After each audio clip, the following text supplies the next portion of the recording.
everybody. Welcome to Rachel's Reviews, and we'd like to wish you all a very happy Thanksgiving. This is going to air on Thanksgiving, and we thought it'd be fun to do a little special episode of the podcast for you. And I'm film critic Rachel Wagner, and today I'm with me, Greg Earhart is here. Hello. Thanks for having me Yes. on. And we had you on last time with Ken. We were talking about musicals for musical haters. That was really hmm fun. That was a good pod. That was a good episode.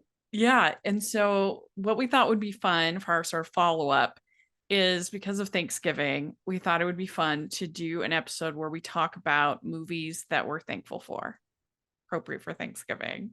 Yeah, And do you have we any? complain too much about Yeah, movies. we We gotta do, talk don't about we? movies that not only we like, but really movies that mean something to us and Yeah. for movie audiences in general. Yeah. Yeah. And I tried to keep my list, like in this case, like positive influences. Like I could talk about, if I wanted to, I could talk about Shazam, which was the first movie that I ever got really badly trolled for, and so that was a very, that was a very memorable movie in my life. But I tried The to first or the keep it. second one? It was the first one because it was the first movie that I had a really unpopular opinion on Rotten Tomato because I got made Rotten Tomatoes certified like a month before the movie came out, so it was like the Oh, first okay. time that my opinion actually Yeah. mattered on anything. And then there's also been other movies that I had sort of unpopular opinions on that were kind of memorable in a way and sort of helped form my voice, I guess, as a critic. Like Yeah. Birdman, for instance, I was not a fan of. I didn't like Mm, that. Um, yeah. and A Fault in Our Stars, that's a memorable one that I really disliked. Everybody, I can't believe you don't like that Did movie. I hate Did it. you write a negative review of the Taylor Swift concert movie, the No. Eras Tour? Good, good. I was worried about your safety for a Yeah, second. I'm not crazy. I mean, yeah, that was kind of funny because we're all waiting, and it was that I forget. There's that guy that always has kind of contrary opinions on Oh, it. I Armand could. White. Yes, of Yeah, course. yeah, Like, yeah. yeah, it'll be him. Right. He hates everything everyone Yeah. loves. Everyone loves everything. Yeah. Yeah. Yeah. Wow. One of the So first trolls. One of the first trolls we've ever had. On the right. internet. So. And he's consistent, man. He He is. He is. through the No, years. he's. I think at first I really thought he was trolling. I really Hmm.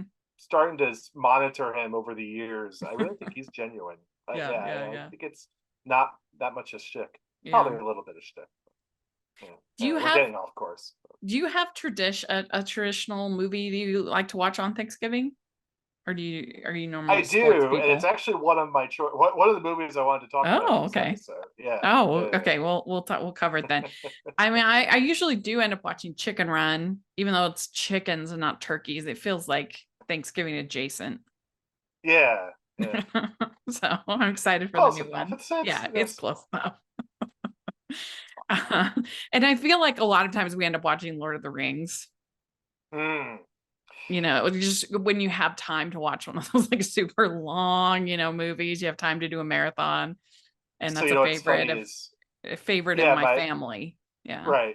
Chris yeah. Peterson of Onstage Blog, who you've had on this podcast before, he watches the Lord of the Rings trilogy every Black Friday, not Oh, Thanksgiving, but every really? Black Friday. Yeah, yeah, That's he's done it funny. every year since as long as I know him. Yeah, I didn't realize he always. was such a Tolkien head.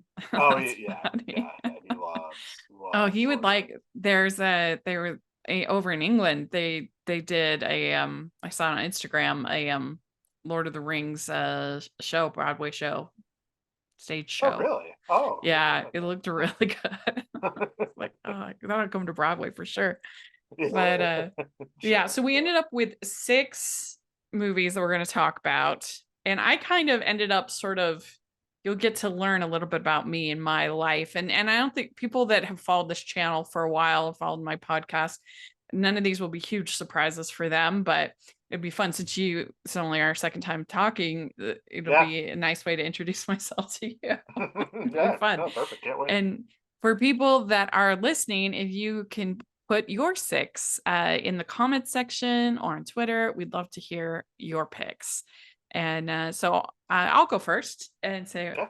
the first movie that I ever really loved was The Little Mermaid, 1989. Mm, I grew up loving, of course, animation. I still do to this day love animation, and I love music and Broadway musicals, and we hadn't really had a princess movie in my we hadn't had one in my lifetime, and we hadn't really had a big event Disney animated film. The 80s were pretty rough, for Disney. And right. so, I It was grew up bleak. loving, of course, loving Sleeping Beauty, loving Cinderella. And so it was just super exciting just on that level. And I just connected so much with Ariel. And I was a kid that didn't really like being a kid very much. I wanted to be taken seriously and respected, and I wanted to do things on my own and be independent. And so I just responded to that streak of Ariel, how independent she Yeah. was and part of your world and everything. And I remember my sister and I would have and we would stay up late singing the songs and who sounded the most like Jody Benson. And, such great songs, such incredible animation. They had a million bubbles that they animated to make Yeah. it look extra immersive and wonderful. And uh, it's funny. It's it's sweet. I mean, I still think it holds up as one of the greats of Disney animation. And so it'll always be a special movie to me. And just I mean, those Howard Ashman songs, you just can't beat it. I mean, Poor Unfortunate Souls, absolutely hilarious. Pat Carroll's Hmm. vocal performance as Ursula is Yeah. legendary. Hmm. Hmm. And so yeah, it's a very special movie. It was Yeah. It was. Sorry. Go no, ahead. no, it was really my first not only introduction to animation and to movies, but really to music as well. Yeah, it was. I remember seeing it. It was a special treat. I think I got good grades in school along with my Yeah, siblings. So our dad took us to see this in the theater, which we did. That wasn't rare, but it wasn't a right. common thing at that Same. time, especially. And mind, I was 7 years old at the time, but my mind was still blown away Hmm. by what I was seeing for all the Yeah. reasons you mentioned. And also an extra special shout out to Ursula as a general villain, one of Yes. top a great villain still as of today. But also just that last scene, just how they animated it when she's really huge and you really think she's like Yeah. she won in the movie based Yeah. on how the movie was set up. Just a Yeah. total immersive, like satisfying movie. You walk away saying like, "Oh my gosh, like that was Yeah. amazing," kind of Yeah. thing. Yeah, and for all the reasons you said, just a wonderful experience that Hmm. I'm not sure. I guess Beauty and the Beast came pretty close because Beauty and the Beast also stepped up its animation, especially I think that was one of the first uses of CGI during that song in the ballroom, Tales Hmm. Old as Time. Um, and But still, it was again for the time just a monumental Yeah. a Beauty and the monumental Beast is movie one of the experience. finest films ever made, but I was just like a tiny bit older, and so it didn't have the same like life-changing Yeah. influence as Little Mermaid did for me. But I mean, I love and adore it. It's one of my favorite films. But yeah, the it was in 1991 that Beauty and the Beast came, and I think that Beauty and the Beast has special meaning especially once you understand the backstory, and that Howard Ashman was literally writing it on his deathbed, that they moved the entire production up to upstate New York so that he could write it on his last year of life. And Mm. it makes the whole message of hope and redemption and everything so much more Yeah. powerful when you kind of consider it under there, and that everybody, like, if I knew that the person that if I knew that my friend was giving up their last year of life, like, I would want to make it extra great too. Right. So I think everybody Right. was trying their hardest, and it just is so special because of that. But that whole period of Disney animation was just an incredible time. Sounds like we're about the same age because I was 8 when I saw The Little Mermaid, and I went with my family. There was an old theater in Salt Lake called the Villa, that had balcony. So if you got to go to the Oh, villa, it was special. It was, yeah, yeah. fancy. And I know I went there for The Little Mermaid and for Beauty and the Beast and for a special screening of Fantasia. And Mm, so that was very influential too, because again, I really valued when I was little anything that I thought was grown up. yeah, yeah, That, oh, then in Fantasia was like a grown-up movie. And so I was like really proud of, that I went to see the grown-up movie. And yeah. A and movie I'm not sure I still fully understand even at my age. Fantasia. Fantasia. Well, I don't know. There's a lot going on in that movie, and Yeah, I you haven't just have to fully kind of sorted think out. of it as a concert. It's just fully, Yeah, wholly unique yeah. experience. And yeah, it's so sad because the villa now is they just sell rugs in it, which makes me so Oh, sad. I know, I know. So if I ever became independently wealthy, if I ever married into money, I would restore the villa. Yeah. Oh, we need it. Yeah, it's movie It's theaters are more comfortable than ever, right? I mean, they yeah, almost all it's have, at true. least in my area, have recliners and Yeah, just really comfortable seats. But when I saw Little Mermaid, you're sitting erect like this, it's true. against cardboard black. So we have come a long ways, but still, like that charm at some of those old movie Yeah, theaters, like that's gone, and it's true. Well, you and I should be was able thinking to. about it too that when I went to see The Little Mermaid, that was one of the only animated films that year. Mm, I think there was like a Don Bluth film. There are like a couple animated mainstream animated yeah, films that year. And now there's so many, and that's just one category. And there's just so many movies now compared to way back when I was a kid. There were yeah, just less options. And so I do think there's something about like, I mean, we've had years where there have been, multiple, like, if you include Pixar, like 4 Disney movies released animated films in one year. And yeah, so yeah, it seems like it does sort of dilute it a little bit that something like a Moana or an Encanto or something like that like isn't as special as maybe even something that was like legitimately mediocre in the 80s, but it was the only thing yeah. we had. Like, so like you were excited about Oliver and Company because it was the only one. Yeah, It's it's so it's funny. interesting. We're in a weird spot with animated movies because we have a lot of different studios now, Yeah, like there's finally getting into the game. However, mhm. there are still really big gaps in the movie year where there are just like no movies for kids, including Yeah. animated movies. So I Mhm. think I have to So look and weird. study this a little bit more. I have a feeling they're all released within the same window, Yeah. and Well, none of them that's really true. understood. Like, no, just trust me, families want to bring kids to the movie theaters. It's a Mhm. good use of 2.5 hours of parenting. Just Yeah. give us a reason, give us a movie to go to. Yeah. It's been a weird last couple of years for It that. has. Are you a fan of Rachel's Reviews? Do you look forward to Family Movie Night, Female Film Critics panels, or the Talking Disney podcast? If so, please consider supporting the podcast by becoming a Patreon. As a patron, you get to access monthly events such as the watch-alongs and Q&As, where you get to talk to stars and find out the behind the scenes of the movie making industry. And you can pick what I review for Family Movie Night or even become a guest on the podcast. Podcasts and YouTube channels are expensive, and I really, really could use your help. I would so appreciate it. You also get to be a member of the Facebook group where we talk about all the films that we're seeing, and we have so much fun. Go to patreon.com/hallmarkies and select one of the Rachel's fan tiers. That's patreon.com/hallmarkies. But what do you have as your first pick? Yeah, so I teased earlier that there's a movie that I watch every Thanksgiving. That's my first pick. It's one of the true Thanksgiving movies, classic Thanksgiving movies, which is Planes, Trains, and Automobiles. Ah, Um, yeah.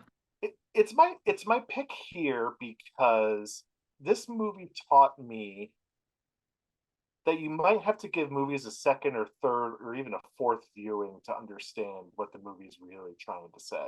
Because this movie on the surface, have you seen this? Have you seen? Hmm. Yeah. Okay. So like Hilarious. this movie on its surface is like a buddy comedy, just like a typical standard, road trip movie.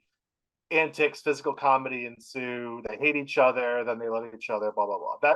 That's the first viewing on its surface. But there's really a lot more going on in this movie, especially when you really get into, especially as I get older and you start meeting different types of people and really understanding. There's a couple of different messages in this movie. One is like we're all Neil, Steve Martin's character, in some way. Like we're just trying to get to the end. We're just trying to get through our day. We're just trying to get home to our families. And people that get in our way, whether it's someone cutting us off at the red light, whether it's someone taking the cab that you're trying to take, and which actually happened in Planes, Trains, and Automobiles, like they're just a nuisance to you and you treat them as rudely as you want because they are in your way on your hero's journey. But of course, what that one of the things the movie says is everyone has their own hero's journey that they're on, and some of their journeys is really tragic. And Dell, John Candy's arc is really tragic, and it really kind of one of the messages of the movie is just treat everyone kindly, be kind. Everyone, because you Yeah. really don't know what the other person is going through. And really, and every time I watch this on Thanksgiving, I'm just more and more blown away by John Candy, Mhm. and his performance. I think Steve Martin has, obviously he's kind of playing the straight man, but also has more funny things that he's doing and saying, and he Yeah. has to play off of John Candy's character, Dale Griffiths, but John Candy's character is very realistic in my opinion, just from some souls and people I've encountered along the lines. Again, funny exterior, always got a joke, but real a lot of pain inside, and he's that way on the outside to hide the pain that's on the inside, and it's just a very, as I accumulate more life experience, I'm like, oh my gosh, he nailed it. And I think people have said that like Del Griffiths, John Candy had a part of Del Griffiths in him in real life. John Candy was kind of a lonely guy at heart. Not I won't get into what I've read Hmm. about his life story here, but just an amazing, exceptional performance by John Candy. Just a whole lot of heart. Just Hmm. a whole lot of heart. That heart that you really want in movies more. Movies are so Yeah. dark. Now they're either too dark or too silly, but It's you never get true. that kind of fun. Yeah, you gotta go to Hallmark. You gotta go to Hallmark Hmm. movies, for Hmm. that to get that. You have to get the heart. Hmm. It's true. And he was a performer that you could always count on delivering, even the not great movies. Like he would be funny and he would deliver. And that movie is really funny. It's got the heart, like you're saying too, but it's also like the whole sharing the bed like scene and like just some of those scenes are so funny that yeah, Like those it's a aren't pillows. Yeah, yeah. yeah. Yeah, I really, and absolutely. another thing about not judging a book by its cover is like the scene that I never really liked initially, but I really grew warm to is Steve Martin's meltdown at the rental car desk. Mm-hmm. And the profanity laden. I think it's the only part of the movie that's where f bombs are being dropped. Right. And I just kind of I relate to that more and more. Not that I've done that, but it's just like Martin is kind of slowly melting down throughout the movie, and that's sort of hidden by some of the antics that's going on. And was and that's we're Yeah. still kind of in the middle of the movie at that point. He's just already just lost it. He's just Yeah. had it. He wants to be home, all that, and just a perfect start to finish from Martin and the lady, the rental car lady. She's a great that girl Yeah. actor. I can't remember her name, Yeah. but just a perfect finish to the scene. Hmm. You're effed, kind of thing. Yeah, it's a good pick. Well, my next pick, we're moving up to moving up in the timeline from Okay. 1989. We're moving up to 1993. So this is 12-year-old Rachel going to see Jurassic Park on the big screen. I saw Mm-hmm. it 7 times in one summer, and this was the first time that a movie really wowed me and took my breath away. The spectacle, the awe and spectacle. And I'm not even like a dinosaur person. I wasn't even like a huge dinosaur, kid or something, but just seeing these dinosaurs on the screen was so amazing. And the way that you get just these, they allow they allow you to participate in the awe and spectacle when they first see, I don't know all the dinosaur names, but when they first see the first dinosaur and T-Rex. the Oh, no no Brontosaurus. Yeah. the brontosaurus, I think, or the big one anyway. Yeah, the And Brontosaurus. Yeah. yeah, and but I think that not only does it have that awe and spectacle, but the character writing is really, really solid. And that's something I've come to appreciate, especially because the sequel was one of the most disappointing experiences of my whole life. I was so excited for it and it was so disappointing. I hated it at the time. I see more value in it now than I did then, but at the time I was really let down. And then all the rest of them I've disliked. They have not been able to make to me a good Jurassic Park sequel, and maybe I just have nostalgic, glasses for that original, but they all fail on the character front compared to the original. And I think that they do such a great job of creating, it's not just a monster movie, but creating characters that I really, really become attached to.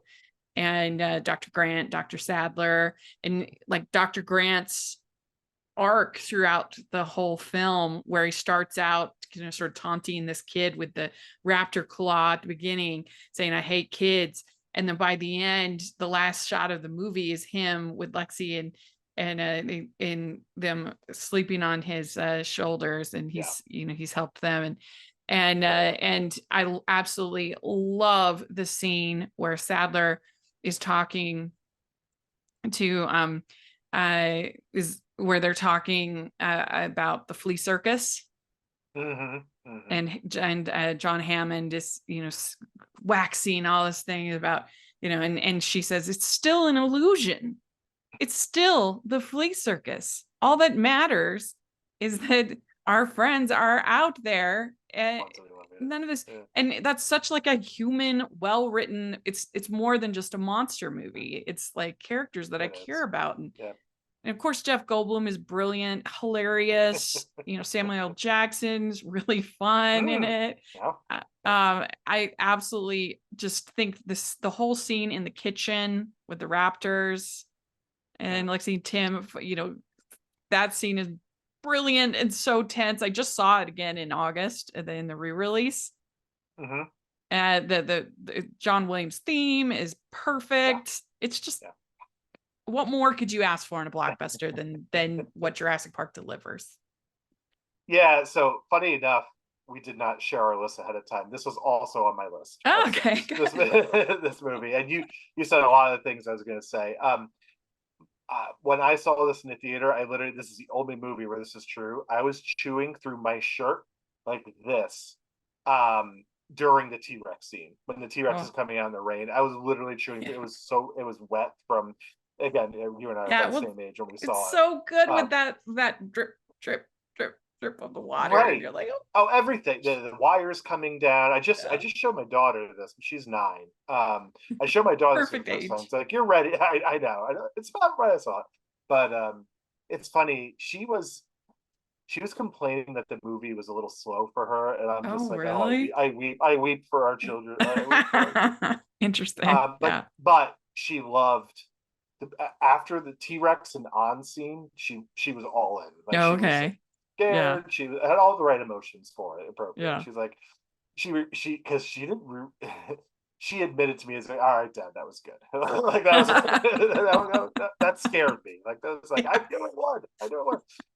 But why this is on my list though was, well, a couple things I want to add to your commentary. One is it's a really smart blockbuster for the reasons you said, not just the flea circus line, but also, ironically, what my almost favorite scene now is the scene where they're having dinner and they're discussing the ethics of the park, and Hammond keeps going around to them looking for support, and none of them are giving them support.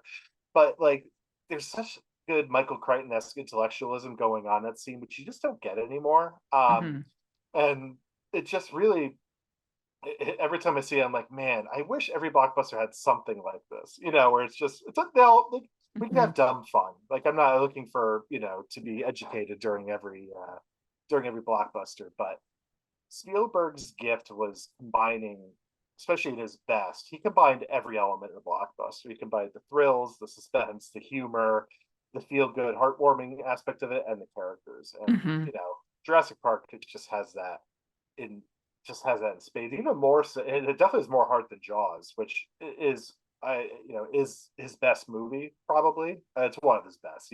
Yeah. He has so many best movies. I won't go through it, but but Jurassic Park. The one thing Jurassic Park has over Jaws is heart. And it has some great heart, and Mm.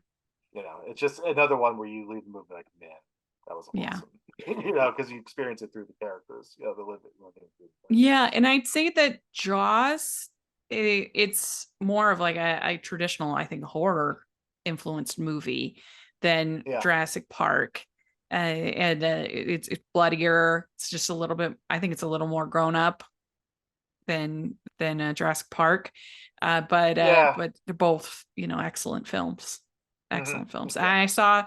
I saw both Jurassic Park and Jaws at the drive-in during the pandemic, and they're like ideal movies for the drive-in, and that was really meaningful to me. Oh, especially drive-in. I don't know where your drive-in is. My drive-in has woods behind the screen, so I'm sure when the T-Rex comes up, it's like it's come out of the actual woods. Yeah. I mean, and if you think about I don't know if you saw the most recent Jurassic Park movie, but you just like, how could they get it so wrong? They have this whole movie with these iconic characters brought back that is focusing on locusts and bugs. And you're like, how could you get it so wrong when you have dinosaurs and Statler and Grant? I have seen every Jurassic Park movie multiple times. I'm with you. The first one's one of the great movies of the last 30 years. So no sequel is going to match up to it. I kind of enjoyed I enjoyed Jurassic World. I thought that was fine. It's about as good as you could hope for a movie made in the last 10 years. Like you're just not going to make it like Spielberg did in '93. I turned off Fallen. What was the last one called? Fallen Kingdom. I think so. Yeah. Whatever the last one was. Yeah, it was so turned bad. It off an hour and a half. I couldn't do it, and I wanted to. I was curious what this movie would be with Chris Pratt and the original cast. And I was curious because I like all those actors and characters. I was just like, this is so stupid. It was so bad. Here's the most frustrating thing about these Jurassic Park movies, especially the last three. They all start off with a really interesting concept, like a really good thought. Like the second one, I don't know why I'm blanking on these subtitles, but it's like the concept Fallen is like Kingdom? okay, Fallen Kingdom. I think that was Fallen Kingdom. Yeah. Oh, Dominion. Dominion was the last one. Yeah. Fallen Kingdom's concept was, all right, what if dinosaurs go extinct again? Do we have a duty and responsibility to save them? Great concept. Interesting concept. There's a lot of room for some intellectualism, along with, of course, the action and all that stuff. They just totally abandoned that concept after like 40 minutes and then went to another route, dinosaur movies. It became like this auction thing. It was so bizarre. And then this new one, cloning, like they got into cloning. Oh yeah, and like this new one, I was like, this could be fun. Of like dinosaurs in the regular world, like that little teaser thing, and the fact that they spent most of the movie in a lab, with locusts. I was just baffled. Like they spent so little time with like dinosaurs and the people, which is what they promised. It was so bizarre, but it's so frustrating because there were kernels there. There was like the elevator pitches were good for all these movies. Again, last one, dinosaurs are here. They're not going anywhere. Now what? That's a great elevator pitch, but just terrible execution. But this is, in my opinion, a perfect film. I really would change almost nothing about it. I think I just absolutely just adore it. Hey, this is David from the Piecing It Together podcast, a podcast about movies and the movies that inspire them. For over 4 years, each week, a guest and I take a look at a new movie through the lens of what other movies we think were either an influence or connect in some other way. It's a fun, unique way to discuss films that leads to a great list of other movies to check out that either explore the same themes and ideas or maybe utilize similar filmmaking techniques. Including special episodes in our side series that twist the format, we've done over 200 episodes, so there's bound to be one on a film you've been thinking about and want to dig deeper into. So check us out on all the major podcasting apps and at piecingpod.com. You have as your second pick. Well, so did you have Jurassic Park? Okay. Yeah, Jurassic Park. Okay. Well, now we are moving up to my college years. And the first classic film that I ever really loved and had like a passion for, and it has its flaws. It's not a perfect film like Jurassic Park, but it really spoke to me in those college years. Is Breakfast at Tiffany's. Hmm. Breakfast at Okay. Tiffany's, and the whole idea of sort of these misfits that I've always been a romantic and I always loved romantic comedies. The idea of these sort of misfits who find each other and find hope through each other in the end. And I still to this, it's one of the only scenes in a movie that I have memorized is the scene in the taxi cab at the end. Where he says, "You know what's the trouble with you? Got no guts, you chicken. Got no guts. You're afraid to stick out your neck and say life's a fact. People do fall in love. People do belong to each other.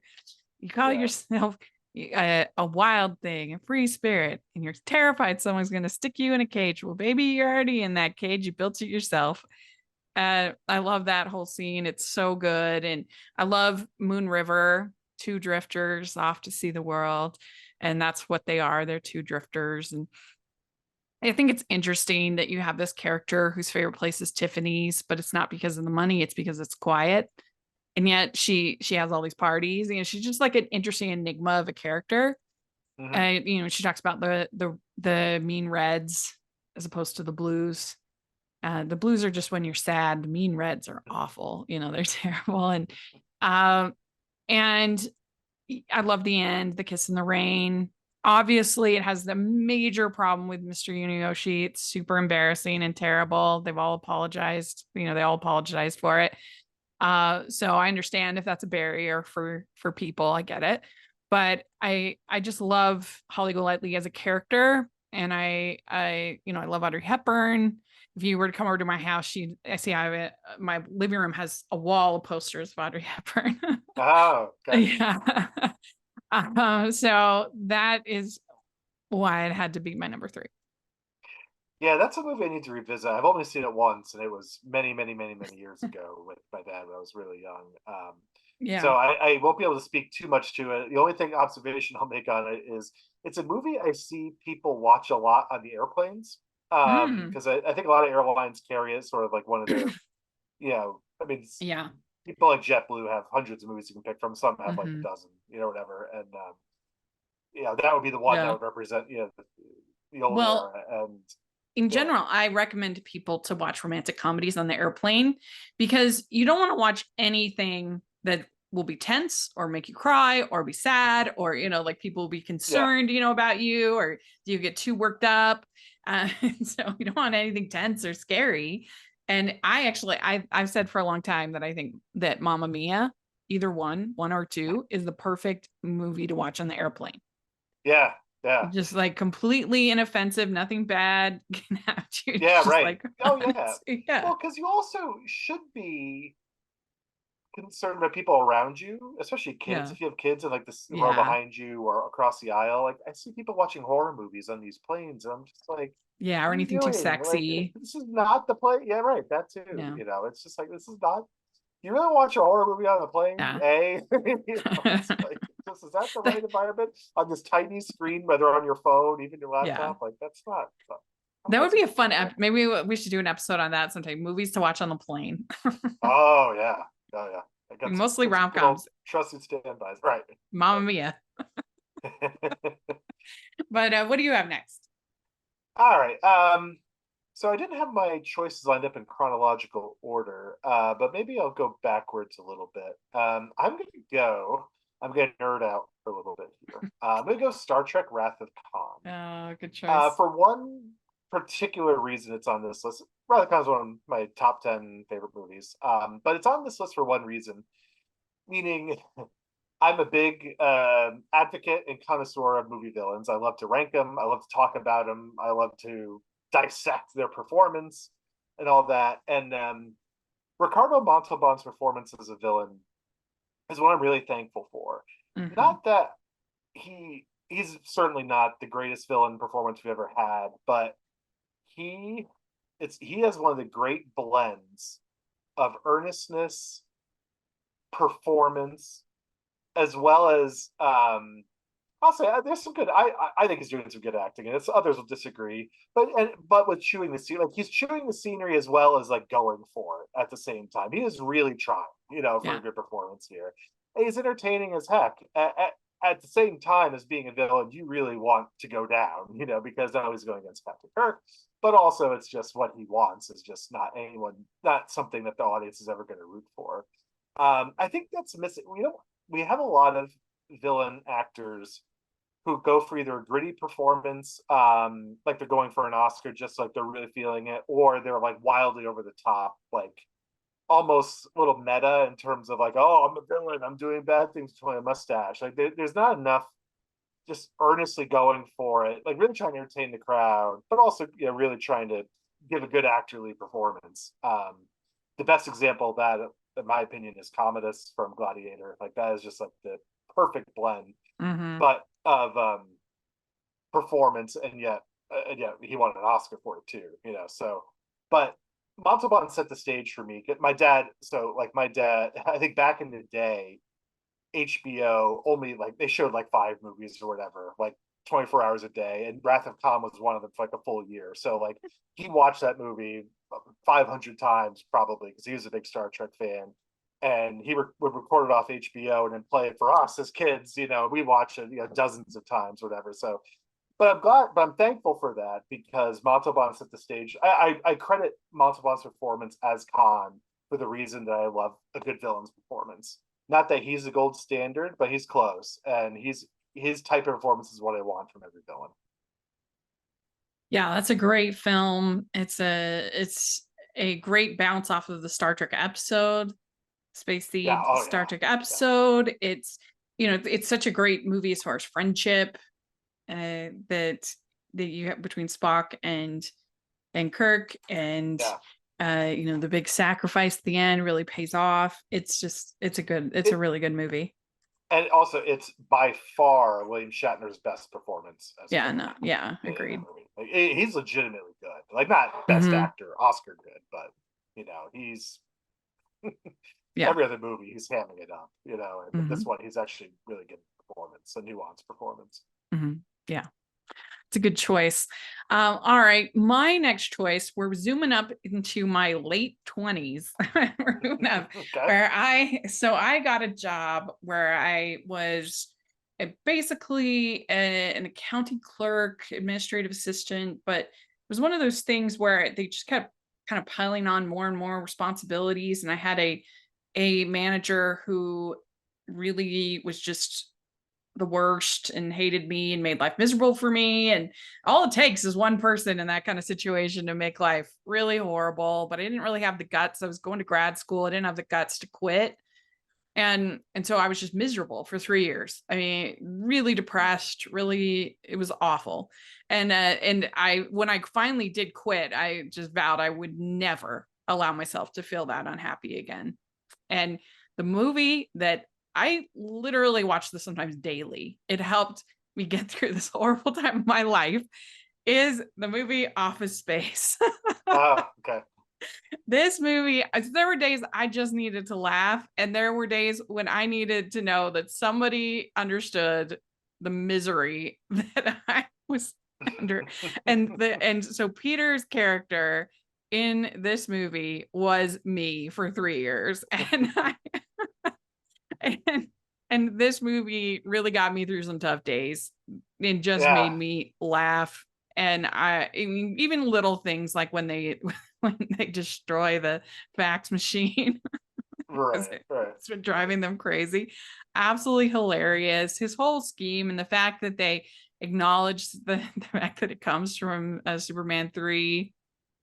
And I think Jennifer Aniston is underrated in it. She's really funny, and the whole thing with the flare, and the Nazis made people wear flare, and you're just, oh my gosh. I really do love it, and it did get me through some really hard times. And talk about a villain. I mean, he's just the worst. And but so funny, and that's what good movies can really do. Movies are really thankful for, right? Is some of them really hit you at the right age, at the right time in your life, and they do speak to you at different ages, and stuff. And I think we we often focus on that movies that speak to us as kids, right? Because obviously Hmm. when we're kids we have bigger imaginations, but as adults too, I mean, that can really, um, Yeah. and they're really important. And that's also, it's Office Space is honestly not a movie I've ever seen. Oh, you've never seen So it? Okay. I've never seen it. I've kind of, it's kind of, the reason I haven't seen it is because I've told I was kind of lived it at the place I used to work at. I just had wild office antics, and they would make Oh, say, "Oh, okay. that Yeah. what happened here is just like Office Space." And I'm like, at first it was fun, but the office kind of came to a darker place, and I didn't want to watching any Right. Office Space shows or movies get a little too close to home, or not just from it was hurtful, but just more like, oh well, I've lived that, and like this isn't funny because I've actually lived Mm, through. There are actually people, executives that are this crazy. yeah. You Yeah. know? Well, And it's just like that's so Peter, the lead in it, is very, very like dry and very like his dream is he goes to a hypnotist who puts him under, and then the hypnotist dies,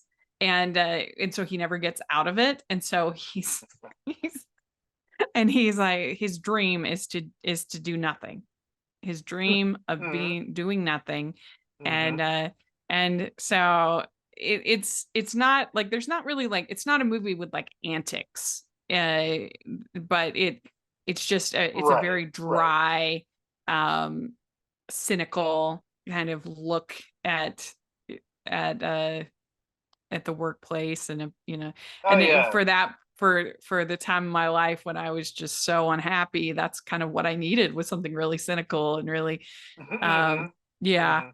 But I totally get that too, and really at the same time watching The Office every week with my roommates, I mean that also helped me basically get through this time, Yeah. because it was just nice to know that someone else got it. So Yeah. I think it's worth a watch. It's I I think probably pretty could funny. now. Now Yeah. I'm distanced enough away from Yeah. that place. I probably should give it a watch. But All right. What do you have next? okay, let's do. I'm gonna try and go in chronological order. I'm gonna go Shawshank Redemption. Okay. I'm thankful for this movie because it is just a pure movie about hope. As a movie's not coy about that. It's pretty openly about it. It's practically in the title. I'm just really thankful this movie was made because it's not a movie that would this movie would not be made today. It just doesn't have enough unless it was made on a shoestring budget. Is purely going for an Oscar. You know, it's Oscar bait. Yeah. I don't think this movie's made today. Um, but it's so wonderful this movie's being made because there's so much good stuff going on here. There's some horrific stuff going on here too with Warden Norton and the captain of the guards, like just some really bad behavior being exhibited. But also just what is the meaning of redemption? What is the meaning of hope? Some really funny stuff going on here too. Of course, the classic line Hmm. was, "I was the honest man on the outside. It took me to get in prison to be a crook." It's funny and also insightful. As far as what prison can do to people. But just one of the great feel good endings. A Yeah. timeless movie, in my opinion. Something Hmm. that also could be watched every year, or even more frequently than that. Yeah. And I'm thankful this movie really put Morgan Freeman on the stratosphere for good or for ill. Some people really don't like this man, and he's been in a lot of things, and probably too Yeah. many things. He Him and played Robert De God Niro, twice. right, right. But this is an amazing performance by Freeman, Yeah. and I think a lot about his closing speech to the parole board, and the irony, of course, the whole irony of that whole scene where he finally comes clean, doesn't give a damn, he's accepted his fate, and that's the moment when he gets set free from prison. That whole thing, I still think about. I still think Yeah. about generally how different applications to life, but Yeah. It's a good um, one. Good pick. yeah, Yeah. yeah, and also really good villain performance, and really a really good Hmm. one, really fun one Hmm. too, fun and horrific as well. But Well, my next one isn't technically a movie. It's not a feature film, but hey, wait a minute, breaking I, the rules. I talked to you about it and you agreed. Yes, yes. So this is another, it was aired on television, two-parter, that I would honestly say is a perfect another perfect film. I wouldn't change anything about it. Everything from the casting to the thing. It is Anne of Green Gables from 1985. And the reason why I had this on my list is because obviously the Hallmarkies podcast is a huge part of my life. And the whole reason that the Hallmarkies podcast got started was because the new Anne with an E show was being aired on Netflix. And so a friend I put out on Facebook, anyone wanted to cover this Anne with an E on my podcast. And my friend Amber said that she would want to do it. And so we watched it and we just hated it. We thought it was terrible. So we covered these instead. We covered these, Anne of Green Gables, and then we just had so much fun. And we decided, okay, well, what else could we talk about? And we realized we both loved Hallmark Christmas movies. It was July. So we did an episode, our favorite Hallmark Christmas movies, Christmas in July. And people really liked it, and it kind of just took off. And so I kind of put this in here as sort of my nod to the Hallmarkies podcast. And I really do love it. I mean, I've always been a big fan of Anne of Green Gables as just the books growing up. And I love Megan Follow's performance as Anne. I think that Colleen Dewhurst is absolutely fantastic as Marilla. Richard Farnsworth as Matthew, wonderful. And it's a really wonderful coming of age story. Because Anne basically starts out that she has to go into her make-believe worlds because she's so unloved and so unhappy. And it's not until she is loved by Marilla and Matthew, especially Matthew, that she starts to become this wonderful young woman that we see by the end of the movie. And Jonathan Crombie is Gilbert Blythe as absolutely wonderful, and they have wonderful chemistry in his teens. It's beautiful. Prince Edward Island, absolutely gorgeous. It's just great storytelling. It's hard. It would be hard to explain to people half our age today what a huge deal Anne of Green Gables was, It really was. in the 90s. Yeah. Especially considering it was a pretty faithful adaptation. There wasn't Yeah. anything crazy going on in the adaptation. Mhm. This was my sister was also obsessed with this show back in the day. Yeah. And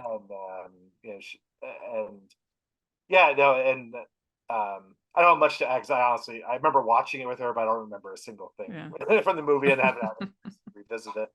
But this was a thing, and Yeah. I totally hear the meaning to you at the time, at the time, because it was that same thing with my sister. Yeah, I think it would probably be, if I counted it as a movie, it'd probably be my top 10 favorite of all time. Yeah. I love the story, the follow up, the Anne of Avonlea, and then especially the continuing story, not as good, not as strong, but this first one is just absolutely excellent. And I mean, and Anne of Green Gables is just one of the finest novels ever written. It's such a great character, such a great story, and so translates well, at least in this case, not with Anne with an E, which was absolutely terrible. So, I know. Don't worry, they'll reboot it again in 10 years, and we can maybe that one will get it better. Yeah, I wanted to put like a full-on romantic comedy because those are so important to me, and obviously with Hallmarkies podcast, but I kind of went with, I guess, Breakfast at Tiffany's as my rom-com, but certainly Clueless was on my list for a long time. That was a really important comedy to me in high school, and made me laugh, and it's so brilliant. This take on Jane Austen in a modern way is really fun. We'd like to take a second and thank our sponsor for this episode of the podcast. It's the Hallmarkies merch store. Are you looking for that perfect gift for the postable, Hardy, or Hallmarky in your life? What about getting that t-shirt or hoodie that will help you stand out at your next holiday party? Now is the time to check out the Hallmarkies merch store.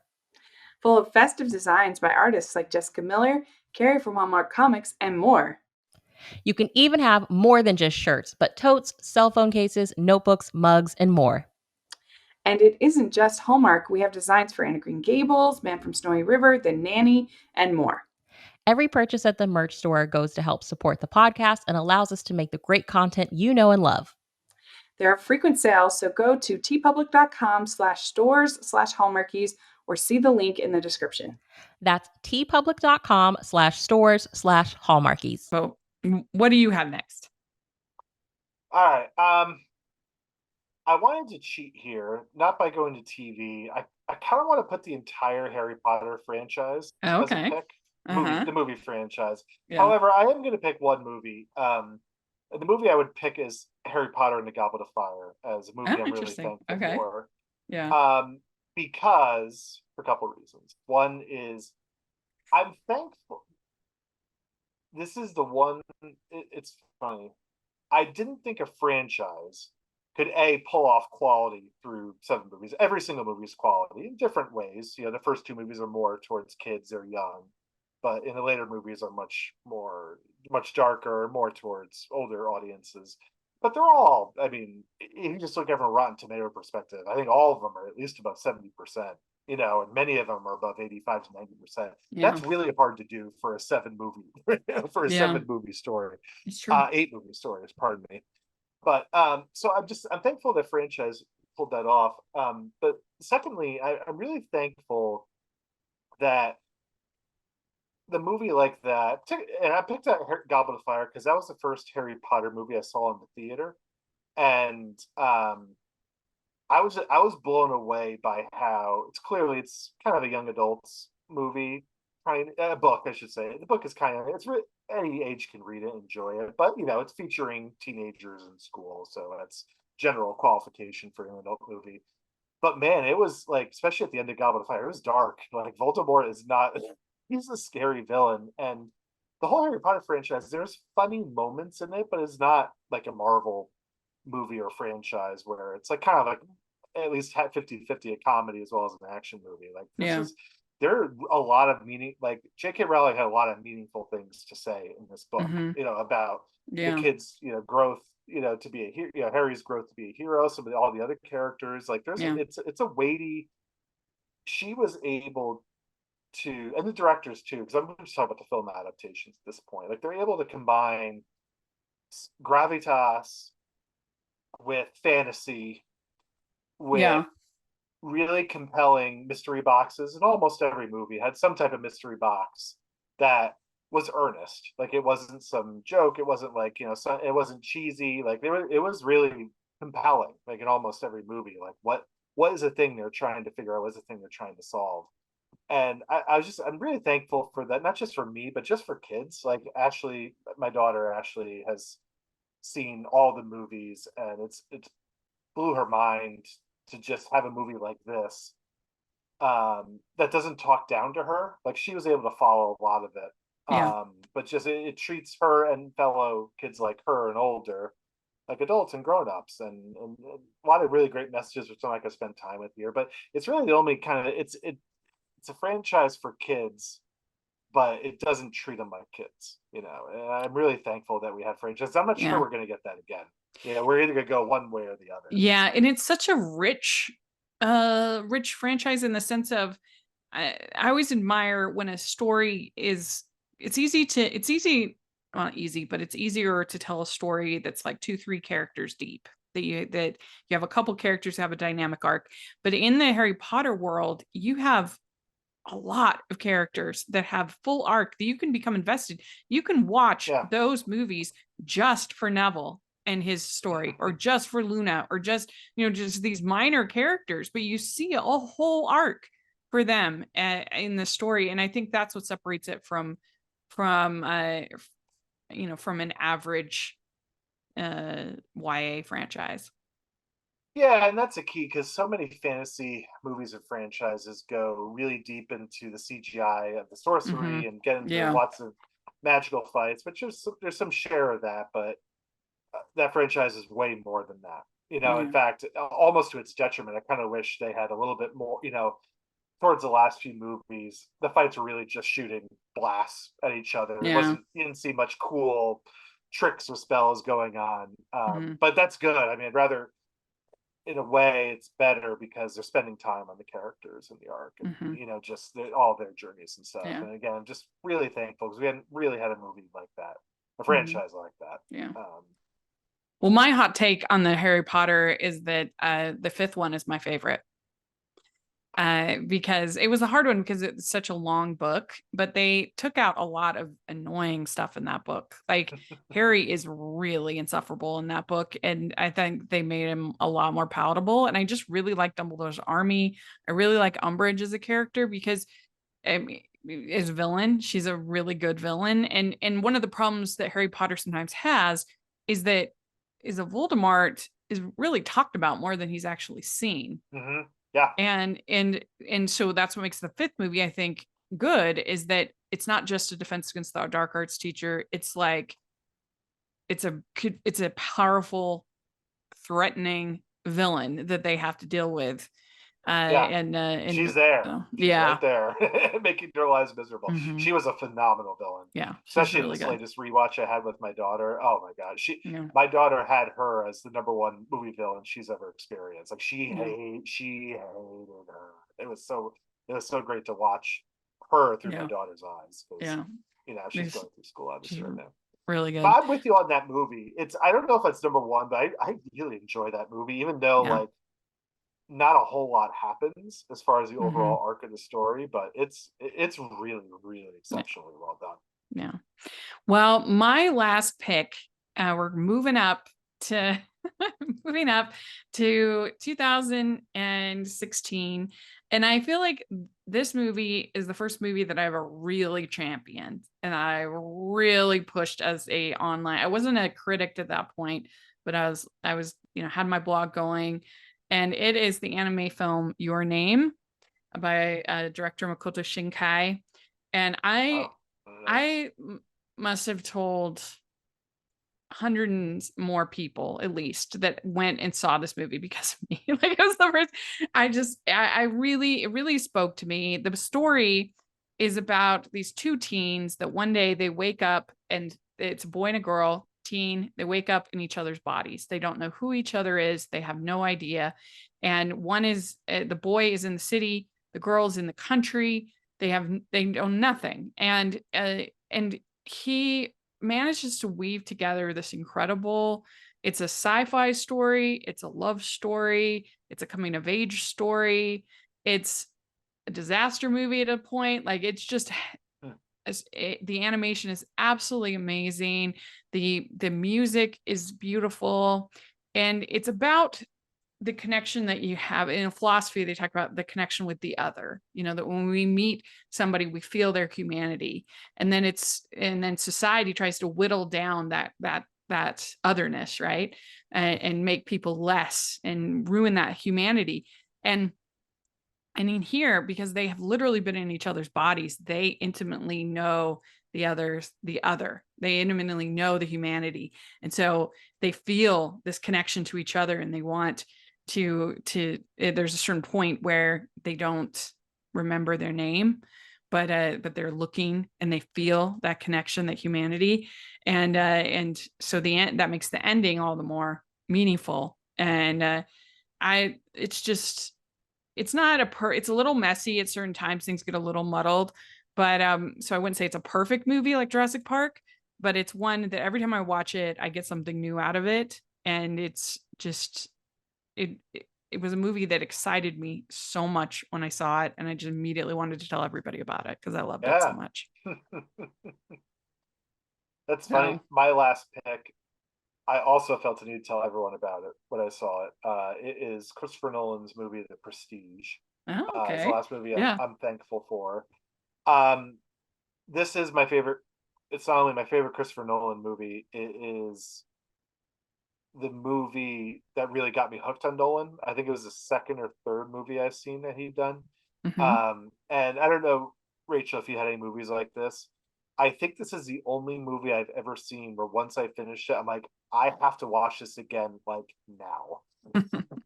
Just because Yeah. the twist, even though I kind of saw the twist, but I didn't realize how involved the twist is going to be, or it's different aspects of the twist. It was just one of those where I had to watch it the next day. I had to watch it again, and I picked up like so many different things, clues that was left about what the twist is going to be. It's in general really well acted and funly acted. Funly is not a word, but by Christian Bale and Hugh Jackman, two actors I Yeah. really enjoy. They're really going at it. And if anyone watching or listening to this has not seen The Prestige, and you either like Nolan or you like magician movies or you like movies with a good twist at the end, like please go see this movie. Um, I guess I'm certainly not going to spoil anything about Right. it, but it really is. It's just one of those movies where like going back to my original point, where it obviously rewards repeated viewings because you pick up new things every time. And it's a really, really good Christian Bale, specifically a really good Christian Bale performance in it. And it's just like when you do a movie really well, and like Christopher Nolan's the only director that could have done this movie. It's also one of the rare. I don't know, Rachel, if you have a list like this, it's the rare movie that's better than the book. Oh, Usually books are way better than the yeah. movies, but this one, I didn't finish. I couldn't really finish the book because Mm, it's not a very good book in my opinion. yeah. At least what I've heard. But what I've researched, when I talk to people who have read the book, are like, oh yeah, the movie is way better. Is way better than the book. Like this is the best possible realization of the story. But that's just what movies can do. Hmm. Movies can get you to want to rewatch it. It gets you to pay attention to detail, and it's good to have some movies, especially movies that are supposed to have something going on that you really want to pay attention to detail. Like certain movies, like people should just stop paying attention to detail of Star Wars movies. Like stop looking for Easter eggs because come on, the movie's not meant for that. It's meant Yeah. to entertain only. It's supposed to be popcorn movies. That's it. It's not supposed to be nitpicked. It's not supposed to be, have all these Easter eggs that you're supposed to try and find. But anyway, that Hmm. was The Prestige was my last pick. Hmm. Yeah, I think with that movie and with Inception, he created movies that you wanted to talk about. Even if you Yeah. didn't necessarily like, maybe you didn't like it or the twist was too much or whatever, you wanted to talk about it. And that Oh was yeah, I had to fun. tell everyone I knew. I'm Yeah. like, if you like, again, just like I said, if you like, all right, if you don't like Christopher Nolan, like, all right, then don't watch this. Don't watch this Hmm. movie. But like, if you Yeah. like if you like a magician movie, if you want to, then go see it. You'll love it. Well, in a way, it's a perfect contrast in a way to Your Name, because Your Name also is a movie that you want to talk about after you see it. There's a big Yeah. twist. There's a big, things that happen at the end, which I won't spoil. But it manages to have a lot of different tones. It's very silly at times. It's very tense at times, and so it kind of gives you everything in a movie. And I think that Nolan at his best can kind of do that as well. Even something Yeah. like Dark Knight, or something like that that has humorous moments and has the tense moments and almost horror moments, and so when he's at his best, he can kind of hit on a lot of different notes, and I think that's why he's so successful. Mm-hmm. Mm-hmm. Yeah. So good choice. Well, very good. I think that we gave everybody some really fun picks, and I think that people listening will have gotten to know us a lot better, which is really fun. For sure. For sure. Yeah. So I had, just to go over my list, I had The Little Mermaid, Jurassic Park, Breakfast at Tiffany's, Office Space, Anna Green Gables, and Your Name.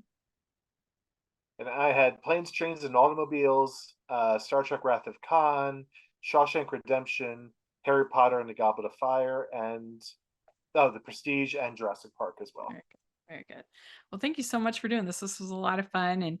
And do you have social media or anything you want to share? Yes, I tweet about movies at OnScreen Blog, and we use that as well as the Facebook handle at OnScreen Blog to promote the reviews that we do and some of the movie articles and editorials that we publish. Um, we also have a YouTube channel where we do definitive cinema Oh, episodes, cool. where we pick the one movie that if aliens came down and demanded to know what is the definitive dinosaur movie that I had to see. Like what one movie would you show them? I think Oh, we would that's a all fun answer idea. right, I like yeah, that. yeah. So that's we do little bursts of seasons here and there. It's not we Hmm. don't have a regular schedule of it, but kind of when we're inspired, and we'll do bursts. We just did Definitive Dracula, Oh. We just did what is the definitive Dracula performance in movies, as Mhm. well as what is the definitive creepy kid movie. So like if you had to show aliens one movie out of the horror creepy kid genre, which movie you showed them? There's a good debate It's a on fun that. idea. I like that. But yeah, Yeah. check that out. And Cool. yeah, that's what I got for plugs. Very good. Very good. Well, you can find me at Rachel's Reviews, all of our social media, iTunes, YouTube, and on Rotten Tomatoes. So check that out. Also, make sure that you are, if you are listening on, also make sure if you're listening on iTunes that you leave your ratings and reviews. That helps so much. 5 stars. And if you are watching on YouTube, please give the video a thumbs up and subscribe to the channel. Appreciate that so much. Also have the Patreon group, which is a really great way to support us, and you get to be part of watch alongs and other fun activities and get to talk to talent. So please check that out. And then we also have the merch store. You can hashtag animation junkie shirts, and we have some new Barbie inspired holiday designs. So check that out. And thanks so much. And we'll talk to you all later. Bye. Happy Thanksgiving. Happy Thanksgiving.